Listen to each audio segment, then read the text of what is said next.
जड़े AC room अच्छा आउ जड़े खरार परिश्रम करके आसिले दुई जन जाक को सरबत ग्लास आप दिंतु सामान सरबत कि बेसी आनंद मिल खरार आसीथिबा व्यक्ति की।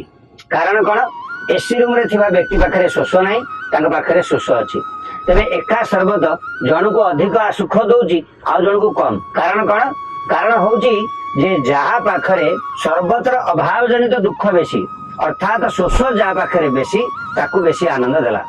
अर्थात गोटे समान वस्तु आनंद पाइबा को हेले सिद्धांत हूँ जीए जेतिकी मात्रा रे से वस्तुर अभाव जनित दुख भोग करियो ताकू सही अनुपात रे सुख मिलिबो।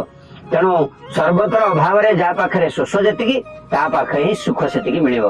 तेणु सज्जन वस्तुरे सुख नहीं वस्तु अभाव जनित दुख को केवल लिभेबारे अछि सुख से दुख को मेंटेबारे होछि सुख।